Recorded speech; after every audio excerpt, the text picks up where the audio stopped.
नमस्कार साथियों, ई बुक दर्शन में आप सभी का स्वागत है। यहाँ आपको मिलेगी कंप्लीट ऑडियो बुक समरी, तो बने रहिए अंत तक हमारे साथ। हमारा चरित्र हमारी आदतों से ही बनता है। लगातार दोहराए जाने वाली आदतें ही हमारा चरित्र बनाती है और यही आदतें हमें प्रभावित भी करती हैं। आज हम बात करने वाले हैं सर्वाधिक सफल लोगों की 7 प्रभावशाली आदतों के बारे में, जो कि इस किताब में बताई गई है, जिसका नाम है 7 habits of highly effective people, जिसके लेखक है स्टीफन आर कॉवी। लेकिन अच्छी बात यह है कि आदतों को बदला व छोड़ा जा सकता है, लेकिन यह इतना आसान भी नहीं है। इसके लिए हमें अधिक प्रयास की आवश्यकता होती है। आज हम जिन 7 आदतों की बात कर रहे हैं वे इस प्रकार हैं। हैबिट नंबर 1, बी प्रोएक्टिव बने। Habit number 2, begin with end in mind, अंत को ध्यान में रखकर शुरू करें। Habit number 3, put first thing first, पहली चीज़ें पहले रखें। Habit number 4, think win win, जीत जीत की सोचें। Habit number 5, seek first to be understand then to be understood, पहले समझने का प्रयास करें फिर समझाने का। हैबिट नंबर 6, सिनर्जी, तालमेल का प्रयास करें। Habit number 7, sharpen your saw, आरी की धार तेज करें। हैबिट नंबर 1 से हैबिट नंबर 3 के लोग व्यक्तिगत जीत पर फोकस करते हैं। हैबिट नंबर 4 से हैबिट नंबर 6 की आदत के लोग सार्वजनिक जीत पर फोकस करते हैं। और हैबिट नंबर 7 की आदत के लोग नवीनीकरण पर ध्यान देते हैं। हैबिट नंबर 1, बी प्रोएक्टिव बने। सफलता का मूल आधार चरित्र ही है और चरित्र बनता है हमारी व्यक्तिगत हैबिट से। इसलिए जागरूकता भी जरूरी है और समय समय पर अपना मूल्यांकन करना भी जरूरी है। इसीलिए सफलता की पहली आदत है बी प्रोएक्टिव। इसका मतलब है अपनी स्थिति के लिए स्वयं को जिम्मेदार मांगना। आगे हम 2 प्रकार के व्यक्तियों के बारे में चर्चा करेंगे, जिसमें प्रोएक्टिव तथा दूसरा जस्ट अपोजिट रिएक्टिव पर्सन होता है। आप आगे फर्क कर सकते हैं कि आपको प्रोएक्टिव व्यक्ति बनना है या रिएक्टिव। प्रोएक्टिव हैबिट वाले लोग यह यकीन करते हैं कि यह रिजल्ट हमारे निर्णय का परिणाम है, न कि परिस्थिति का। वह अपने निर्णय की जिम्मेदारी स्वयं लेते हैं। अगर रिस्पॉन्सिबिलिटी शब्द को देखें तो यह 2 शब्दों से बना है। First response, second one is ability. मतलब प्रोएक्टिव लोग अपने सभी एक्शन और निर्णय के जिम्मेदार होते हैं। वह परिस्थितियों और कंडीशनिंग को कभी भी दोष नहीं देते, जबकि रिएक्टिव हैबिट्स के लोग कभी फिजिकल एनवायरनमेंट और कभी परिस्थिति या कभी किसी व्यक्ति को दोष देते हैं। जबकि रिएक्टिव व्यक्ति बाहरी एनवायरनमेंट, मौसम की कंडीशनिंग और लोगों की बातों से प्रभावित हो जाते हैं, जबकि प्रोएक्टिव लोग अपना मौसम खुद बनाते हैं। उन्हें फर्क नहीं पड़ता कि परिस्थितियां उनके विपरीत हैं या नहीं। वह अपने लक्ष्य को लेकर केंद्रित रहते हैं। उनका जीवन मूल ही यानी उनका लक्ष्य उन्हें चलाता है, जबकि रिएक्टिव लोगों को लोगों के रिएक्शन या कंडीशनिंग चलाती है। रिएक्टिव पर्सन सोशल एनवायरनमेंट से मतलब समाज में लोगों से भी प्रभावित होता है। जब लोग उसके साथ अच्छा बिहेव करते हैं तो वह अच्छा फील करता है। जब लोग उसके साथ अच्छा बिहेव नहीं करते तो वह सुरक्षात्मक रूप में आ जाता है। गांधी जी भी कहते हैं कि हमारी इजाज़त के बिना कोई दूसरा हमें दुखी नहीं कर सकता भावनात्मक रूप से। इसीलिए हमें इस प्रकार के व्यक्ति बनना चाहिए कि बाहरी होने वाली घटनाएं हमारे बिहेवियर को चेंज ना कर सकें। इसीलिए रिएक्टिव व्यक्ति की स्टेटमेंट नकारात्मक रूप से कुछ इस प्रकार होते हैं कि मैं ये नहीं कर सकता, मैं ऐसा ही हूँ, वह मुझे गुस्सा दिला देता है, यह उसकी वजह से हुआ, मैं क्या करूँ। जबकि प्रोएक्टिव हैबिट्स के लोग पॉजिटिव स्टेटमेंट यूज करते हैं, जैसे कि मैं यह कर सकता हूँ, मैं यह करके रहूँगा, मुझे अपने आप को बदलना है, मुझे ऐसा नहीं करना चाहिए था। प्रोएक्टिव व्यक्ति अपने हर एक्शन में यह बिलीव करते हैं कि इसका जिम्मेदार सिर्फ और सिर्फ मैं हूँ। इसलिए यदि आपके जीवन में कुछ गलत होता है तो उसका दोषारोपण दूसरों पर ना दें, बल्कि अपने आप को या अपनी आदतों को बदलें। Habit number 2, begin with end in mind, अंत को ध्यान में रखकर शुरुआत करें। इस हैबिट का मतलब है कि आपको अपनी मंजिल को ध्यान में रखकर यात्रा शुरू करनी चाहिए। कोई भी काम स्टार्ट करने से पहले आप उसका अंतिम परिणाम अवश्य सोचो कि इसका रिजल्ट क्या होगा। क्या जो मैं चाहता हूँ वह मुझे हासिल होगा या नहीं, उससे मिलता जुलता भी है या नहीं। क्योंकि किसी काम को स्टार्ट करना तो आसान है, लेकिन सोचो यदि आपने कोई सक्सेस की सीढ़ी चढ़ ली है और आपको अंत में पता चलता है कि वह सीढ़ी आपको गलत जगह पर ले आई है जो आप नहीं चाहते थे, तब आपको रियलाइज होता है कि आपने जो कुछ भी अचीव किया है वह सब खोखला है। वह आपके लिए महत्वपूर्ण नहीं है, बल्कि जिसे आप हासिल करने के लिए बहुत से महत्वपूर्ण चीज़ों की कुर्बानी दी है, सेक्रीफाइस किया है। लेकिन अब क्या, आपके पास समय भी नहीं है, क्योंकि समय तो बीत चुका है। जब वास्तविकता में आप यह जान लेते हैं कि आपके लिए क्या ज़रूरी है, तो आप अपने लक्ष्य को ध्यान में रखकर शुरुआत करते हैं और अधिक मेहनत करते हैं, तो हमारी लाइफ में महत्वपूर्ण परिवर्तन आ ही जाता है।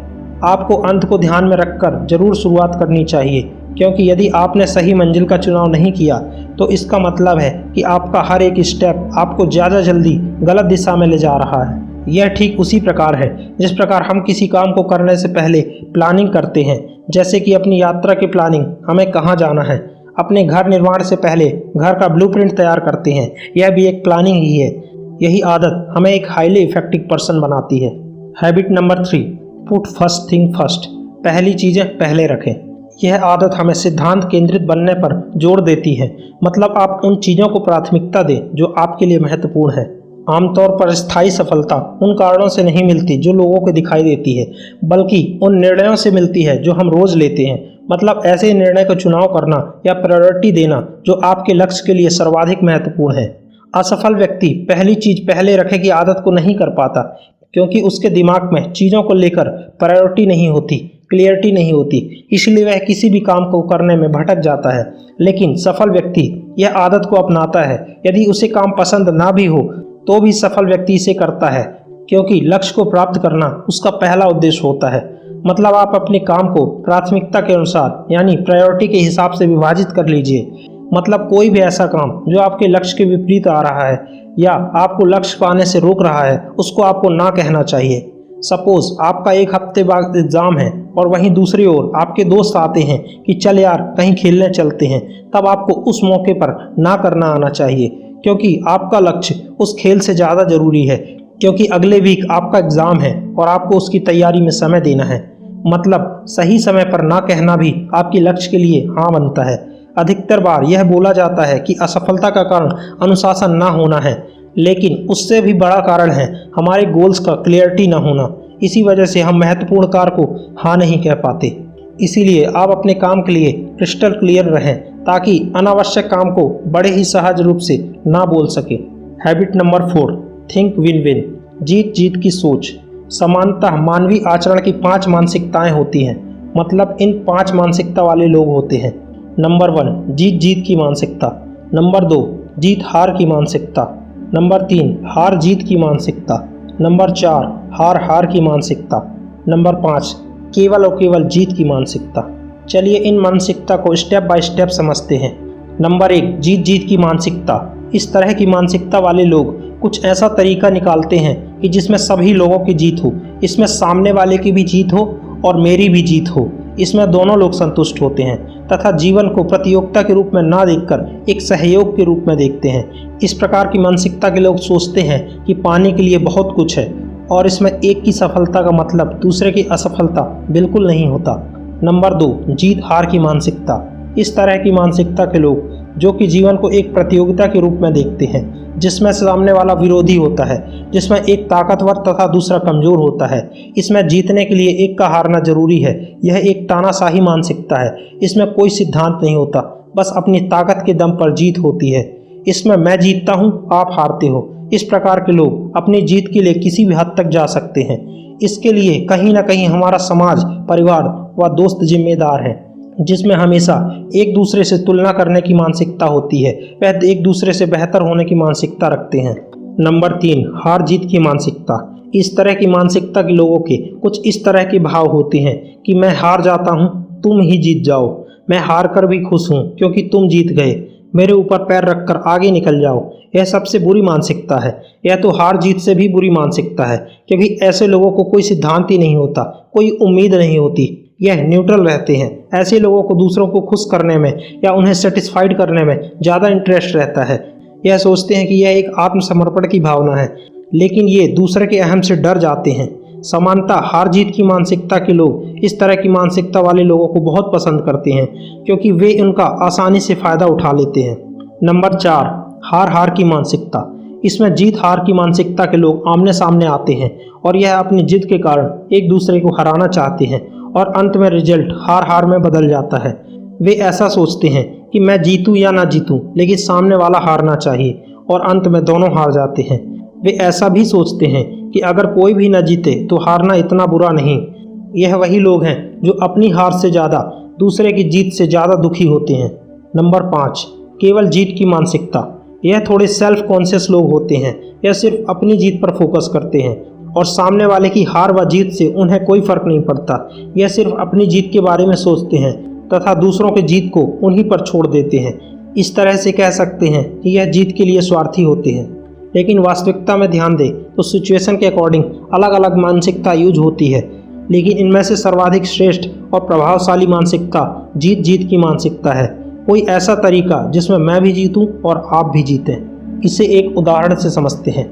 यदि आप किसी बिजनेस में हैं और आप जीत हार की मानसिकता रखते हैं तो हो सकता है किसी कॉन्ट्रैक्ट में आप जीत जाएं जिसमें सामने वाले का फ़ायदा ना हो, लेकिन उस तरीके का कॉन्ट्रैक्ट आपको बार बार नहीं मिलेगा।